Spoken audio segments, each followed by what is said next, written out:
बॉलीवुड में यूँ तो कई लव स्टोरीज़ का ज़िक्र किया जाता है, लेकिन कुछ लव स्टोरीज़ ऐसी हैं जिनको लेकर आज तक भी लोग चर्चाएँ करते हुए नज़र आते हैं। इसी कड़ी में आज हम बात कर लेते हैं अमिताभ बच्चन और रेखा की लव स्टोरी के बारे में। अमिताभ बच्चन और रेखा को लेकर काफ़ी किस्से ऐसे हैं जिनको लेकर आज भी कंट्रोवर्सी खड़ी होती हुई नज़र आती है। सदी के महानायक कहलाने वाले अमिताभ बच्चन और अभिनेत्री रेखा की कहानी इतना वक्त गुजर जाने के बाद भी कभी-कभी ज़िक्र में आ ही जाती है।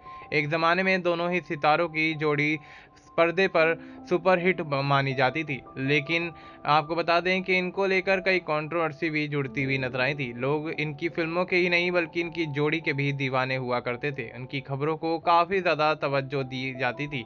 ऐसा ही किस्सा पुराने निपटारे से फिर से सामने आया है, जब अमिताभ रेखा के लिए एक शख्स पर अपना हाथ छोड़ते हुए नजर आए थे। दरअसल इस दिलचस्प किस्से का जिक्र यासिर उस्मान द्वारा लिखी रेखा की जीवनी रेखा द अनटोल्ड स्टोरी में किया गया है। यह घटना साल 1977 की बताई गई है, जब अमिताभ और रेखा एक साथ अपनी फिल्म गंगा की सौगंध के लिए शूटिंग कर रहे थे। इसकी शूटिंग जयपुर में चल रही थी। उस समय दोनों के अफेयर्स की खबरें आने लगी थीं, लेकिन तूल नहीं पकड़ पाई थीं। आपको बता दें कि किताब में ये लिखा गया है कि अमिताभ बच्चन ने रेखा के लिए एक आदमी को ज़बरदस्त तरीके से पेट दिया था। यह घटना जयपुर में ही घटी थी। हर ज़माने में शूटिंग करने पहुंचे हीरो हीरोइन को देखने की उत्सुकता आम लोगों के बीच अक्सर रहती है। कई बार भीड़ अनियंत्रित होने पर ऐसे मामले सामने आ जाते हैं। ठीक ऐसा ही हुआ अमिताभ की शूटिंग लोकेशन पर। अपने चहीते अभिनेता अभिनेत्री को देखने भारी संख्या में लोग जुटते हुए नजर आए। इस दौरान भीड़ में घुसा एक शख्स रेखा पर भद्दे कमेंट करने लगा। कई बार समझाने पर भी वह लगातार फप्तियां कसता हुआ नजर आया।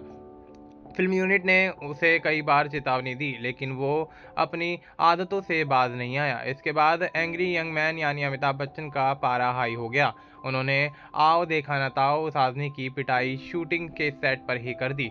बस फिर क्या था, वो मामला तो रफा दफा हो गया, लेकिन रेखा और अमिताभ के अफेयर की खबरों ने हवा पकड़ना शुरू कर दिया। इसके बाद दोनों के रिलेशन की खूब चर्चा हुआ करती थी, जिस पर उन्होंने आज तक कोई प्रतिक्रिया नहीं दी है। वहीं अमिताभ उस वक्त शादीशुदा थे। जया भादुड़ी ने से उनकी शादी 3 जून 1973 को ही हो चुकी थी। यह मामला 1977 का था, जबकि फिल्म 1978 में रिलीज हुई थी और इस किस्से को लेकर आज तक भी अमिताभ बच्चन का जिक्र किया जाता है। अमिताभ रेखा के बारे में इस तरह की और अपडेट्स जानने के लिए आप बने रहें नेक्स्ट 9 लाइव के साथ।